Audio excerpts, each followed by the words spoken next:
എല്ലാ പ്രേക്ഷകർക്കും ആരോഗ്യ ഭാരതത്തിലേക്ക് സ്വാഗതം. സ്ത്രീ ശാക്തീകരണത്തിന്റെ ഭാഗമായി കേന്ദ്ര സംസ്ഥാന സർക്കാരുകളുടെ സഹായത്തോടെ ആരംഭിച്ച പദ്ധതിയാണ് സീതാലയം. ഗാർഹികവും സാമൂഹികവുമായ പീഡനങ്ങൾ അനുഭവിക്കുന്ന സ്ത്രീകളുടെ മാനസികവും ശാരീരികവുമായ മുറിവുകൾ ഉണക്കുക എന്നതാണ് സീതാലയത്തിന്റെ ലക്ഷ്യം. സംസ്ഥാന ഹോമിയോപ്പതി വിഭാഗമാണ് സീതാലയം എന്ന ആശയത്തിന് തുടക്കമിട്ടതെങ്കിലും കേന്ദ്ര ആരോഗ്യ കുടുംബക്ഷേമ വകുപ്പിന്റെ 3,80,00,000 രൂപ അധിക സഹായത്തോടെ ഇന്ന് 14 ജില്ലകളിൽ സീതായനം പദ്ധതി വ്യാപിച്ചു കഴിഞ്ഞു.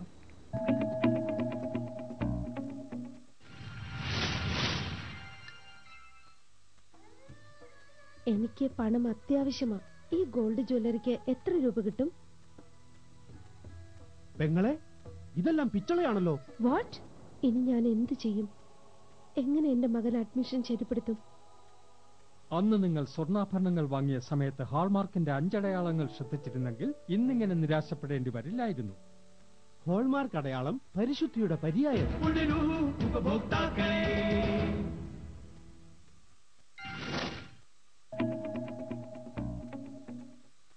സീതാലയത്തെ സംബന്ധിച്ച് ഇന്നിവിടെ നടക്കുന്ന ചർച്ചയിൽ പങ്കെടുക്കുവാൻ നമ്മോടൊപ്പമുള്ളത് കേരള സംസ്ഥാന homeo director doctor Shrimati Jamuna,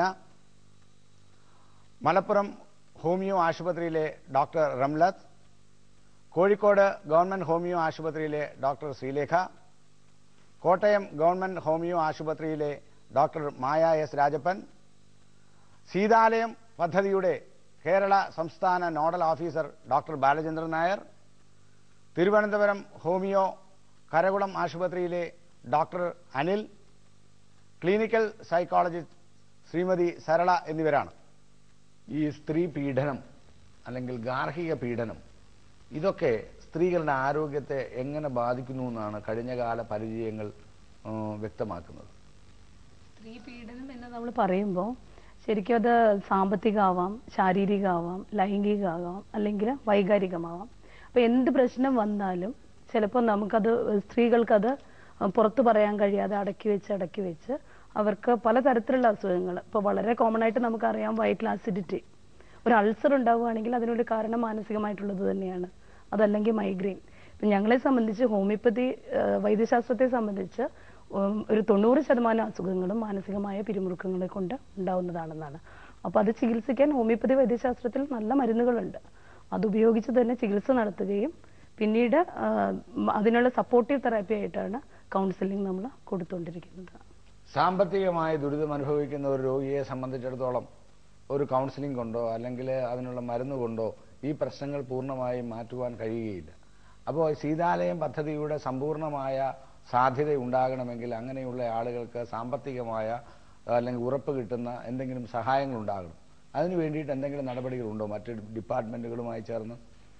അത് തീർച്ചയായിട്ടും ഉണ്ടാവേണ്ടതാണ്. ഇന്നത്തെ സാഹചര്യത്തിൽ വളരെ പരിമിതമായി മാത്രമാണ് നമുക്ക് ലഭിക്കുന്നത്. നമുക്ക് ഇത്തരം കക്ഷികളെ സ്വയം തൊഴിൽ കണ്ടെത്തുക, അതുപോലെ കുടുംബശ്രീ ഇതുപോലുള്ള സംവിധാനങ്ങളുമായി ചേർത്ത് അവർ അറിയാവുന്ന തൊഴിൽ ചെയ്ത് ജീവിക്കാനുള്ള സാഹചര്യം ഉണ്ടാക്കി കൊടുക്കുക. അതുമാതിരി അത് അറിയുന്ന, ഇപ്പോൾ ഉദാഹരണത്തിന് ഒരു മെഴുകുതിരി ഉണ്ടാക്കാൻ അറിയുന്ന സ്ത്രീ ആണെങ്കിൽ മെഴുകുതിരി ഉണ്ടാക്കുന്ന സംവിധാനം എല്ലാം ഏർപ്പെടുത്തി കൊടുത്തിട്ട് സിഡ്കോ മുതലായ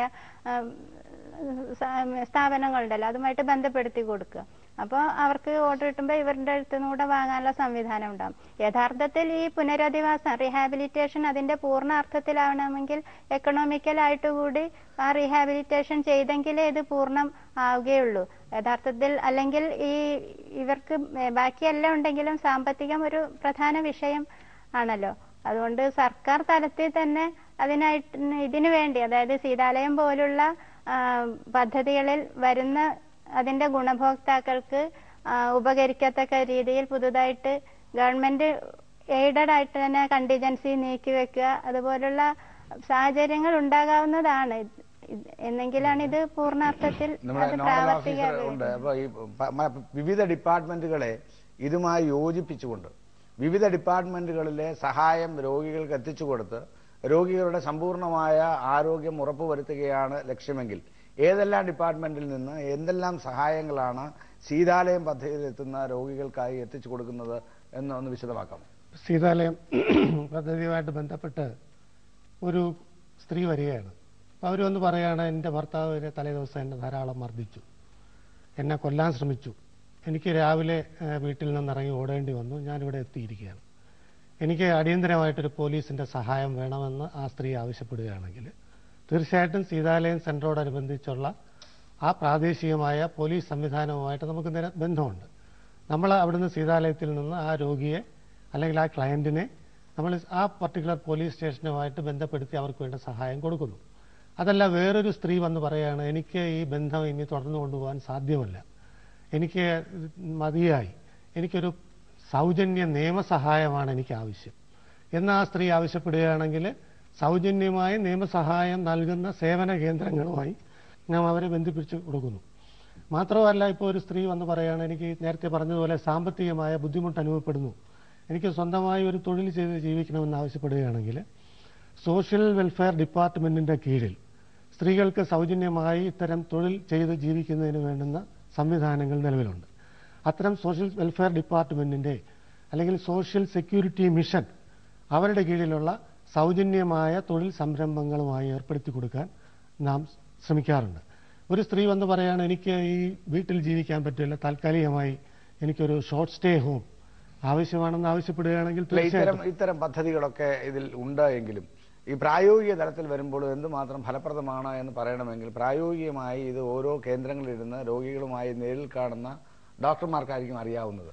എങ്ങനെയാണ് ഇത്തരത്തിൽ ഒരു പോലീസ് സ്റ്റേഷനുമായി ഡോക്ടർ ഇങ്ങനെ ഗാർഹിക പീഡനം കൊണ്ട് അല്ലെങ്കിൽ മറ്റെന്തെങ്കിലും ഒരു അടിയന്തരമായി പോലീസിന്റെ സഹായം ആവശ്യമുള്ള ഒരു രോഗി എത്തുകയാണെങ്കിൽ പോലീസ് സ്റ്റേഷനുമായി ബന്ധപ്പെട്ടാൽ അവരിൽ നിന്ന് കൃത്യമായ സഹായം ലഭ്യമാണോ? തീർച്ചയായിട്ടും നമ്മുടെ അവിടെ വന്ന കേസുകളിൽ നമ്മൾ ചിങ്ങവനം പോലീസ് സ്റ്റേഷനുമായിട്ട് ബന്ധപ്പെട്ടിട്ടുണ്ട്. അത് കേസ് കൊടുത്ത് അതിന് ഫലം കണ്ടെത്തിയിട്ടുമുണ്ട്. അതുപോലെ ലീഗൽ സർവീസ് സൊസൈറ്റിയുമായിട്ട് നമ്മൾ പേഷ്യൻസിനെ അവരുമായിട്ട് ബന്ധപ്പെടുത്തി കൊടുത്തിട്ടുണ്ട്. കുടുംബ കോടതിയിൽ കേസ് ഫയൽ ചെയ്ത കേസുകളുമുണ്ട്. അങ്ങനെ എല്ലാത്തിലും നല്ല പ്രതികരണമാണ് ഇതര വകുപ്പുകളിൽ നിന്ന് കിട്ടുന്നത്. പെട്ടെന്ന് രണ്ടുപേര് തമ്മിൽ എനിക്കിനി ഭർത്താവിനോടൊപ്പം ജീവിക്കാൻ കഴിയില്ല എന്ന് പറഞ്ഞു വന്നാൽ അവരെ എല്ലാം കുടുംബ കോടതിയിൽ പറഞ്ഞയക്കുകയാണോ അതോ കൗൺസിലർക്ക് എന്തെങ്കിലും സാധ്യതയുണ്ടോ അതിനകത്ത്? സാധ്യതയുണ്ട്. കാരണം ആദ്യം ഇവരൊരു പ്രശ്നം ഉണ്ടാവുമ്പോൾ വന്ന് പറയാം എനിക്കിനി ജീവിക്കാനേ വയ്യ എന്ന് പറഞ്ഞിട്ടാണ് നമ്മുടെ അടുത്തേക്ക് വരിക. പക്ഷെ ഒരു പ്രാവശ്യത്തെ സിറ്റിംഗ് അല്ലെങ്കിൽ 1-2 പ്രാവശ്യത്തെ സിറ്റിംഗ് കഴിയുമ്പോഴത്തേക്കും ഇവർക്ക് എങ്ങനെ ഒരുമിച്ച് ജീവിക്കാൻ പറ്റും, എങ്ങനെ പൊരുത്തപ്പെട്ട് രണ്ടുപേരെയും വിളിക്കുന്നുണ്ട്, കപ്പിൾ കൗൺസിലിംഗ് നടത്തുന്നുണ്ട്. അപ്പൊ അറിയാം, രണ്ടുപേരോടും ചോദിക്കുന്നുണ്ട് നിങ്ങൾക്ക് എന്താണ് ഇതിൽ ജീവിച്ചുകൊണ്ട് പോകുമ്പോൾ നിങ്ങളുടെ ജീവിതത്തിൽ എന്താണ് പ്രയാസങ്ങൾ എന്ന് അന്വേഷിക്കുന്നുണ്ട്. അതിനനുസരിച്ചിട്ടുള്ള കൗൺസിലിംഗ് ആണ് പിന്നീട് കൊടുക്കുന്നത്. അപ്പൊ അത് നൽകുന്നതോടുകൂടി രണ്ടുപേരും കൂടെ ഒരുമിച്ച് ജീവിക്കാനുള്ള ഒരു പൊരുത്തത്തിലേക്ക് എത്തുകയും അവർ ഒരുമിച്ച് ചേർന്ന് ജീവിക്കുന്ന ഒരുപാട് കേസുകളും ഉണ്ടായിട്ടുണ്ട്. ഈ പറഞ്ഞതുപോലെ സാമ്പത്തിക സഹായം ആവശ്യമായ ഒരാൾ അല്ലെങ്കിൽ ഒരു സാമൂഹ്യ സുരക്ഷ മറ്റേതെങ്കിലും തരത്തിൽ ഇപ്പോൾ പല ആളുകൾക്കും വീട്ടിൽ കയറാൻ അല്ലെങ്കിൽ കൃത്യമായി അവരുടെ വയസ്സായവരാണെങ്കിൽ കുട്ടികൾ നോക്കാത്തവർ, സ്ത്രീകളാണെങ്കിൽ ഭർത്താവ് അന്വേഷിക്കാത്തവർ, അവരെ സംബന്ധിച്ചിടത്തോളം ഈ സീതാലയം പദ്ധതിയിൽ നാം നൽകിയ സഹായം കൊണ്ട് ഏതെങ്കിലും കുടുംബത്തിന് രക്ഷ നേടുവാൻ കഴിഞ്ഞ അനുഭവമുണ്ടോ? തീർച്ചയായും. കാരണം ഇതിപ്പോ നമ്മൾ ആദ്യം ചെയ്യുന്നത് ഇങ്ങനൊരു സംഭവം ഉണ്ടായാൽ അല്ലെങ്കിൽ ഒരാൾക്ക് വീട്ടിൽ കയറാൻ പറ്റാതായാൽ ആദ്യമേ ഷോർട്ട് സ്റ്റേ ഹോമിൽ കൊണ്ടുപോയി പാർപ്പിക്കില്ല. ആദ്യം അവരുടെ ബന്ധുക്കളെയോ അവരുടെ നമുക്ക് തരുന്ന ഒരു തേർഡ് പാർട്ടി ഇന്റർവെൻഷൻ നമ്മുടെ ലെവലിൽ ഒരു അവരെ വിളിച്ച് സംസാരിച്ച് കഴിവതും ആ വീട്ടിൽ തന്നെ അതേ സാഹചര്യത്തിൽ തന്നെ പുനരധിവസിപ്പിക്കാനാണ് ആദ്യം ശ്രമിക്കുന്നത്. പിന്നീട് അത് പറ്റാത്ത സാഹചര്യങ്ങളിൽ മാത്രം സാമൂഹ്യക്ഷേമ വകുപ്പിന്റെ വിവിധ സെന്ററിലേക്ക് ഞങ്ങൾ പേഷ്യന്റ്, അതും കഴിവതും ഞങ്ങൾ അത് വളരെ കുറച്ച് അങ്ങനെ ചെയ്യാറുള്ളൂ. ഒരു മാറ്റി പാർപ്പിക്കുക അല്ലെങ്കിൽ വേറൊരു റീഹാബിലിറ്റേഷൻ ഞങ്ങൾ കഴിവതും അവസാനത്തെ ഞങ്ങളുടെ ഓപ്ഷനാണ്. അതിനു മുമ്പ് അതേ സാഹചര്യത്തിൽ തന്നെ താമസിപ്പിക്കാനാണ് എപ്പോഴും ശ്രമിക്കുന്നത്. കൂടുതലും ഞങ്ങൾ ചെയ്തിട്ടുള്ളതും തിരിച്ച് അതേ വീട്ടിൽ അതേ സാഹചര്യത്തിൽ അവരെ പറഞ്ഞ് മനസ്സിലാക്കി അവിടെ പുനരധിവസിക്കുകയാണ് ഞങ്ങൾ ചെയ്തിട്ടുള്ളത്. എന്നാലും ഷോർട്ട് സ്റ്റേ പോകുമ്പോൾ വളരെ കുറച്ച്, അതായത് അത്ര അത്യാവശ്യമുള്ള കേസിന് മാത്രം അങ്ങോട്ട് വിട്ടിട്ടുമുണ്ട്. ഈ പദ്ധതിയുമായി ബന്ധപ്പെട്ട ചികിത്സയ്ക്ക് എത്തിയവർ നമ്മോടൊപ്പം ഉണ്ട്. അവർ അനുഭവസ്ഥരാണ്.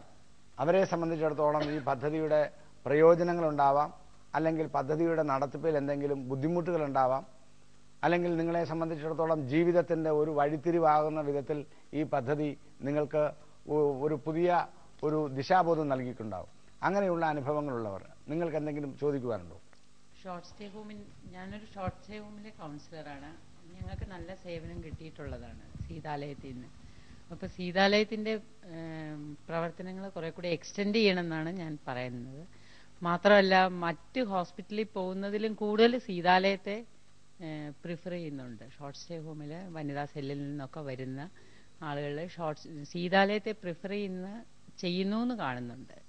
കാരണം മറ്റ് ഹോസ്പിറ്റലിൽ പോകുമ്പോൾ ഒരു സ്റ്റിഗ്മയുണ്ട്, ഒരു സൈക്കാട്രിക് പേഷ്യന്റ് ആണ്, അതുകൊണ്ട് ഞങ്ങൾ തിരിച്ചു കൊണ്ടുപോവുകയില്ല എന്ന് പറഞ്ഞ കേസുകൾ സീതാലയത്തിൽ വന്നിട്ട് അവർ കൊണ്ടുപോയിട്ട് നല്ല റിസൾട്ട് കിട്ടിയിട്ടുണ്ട്.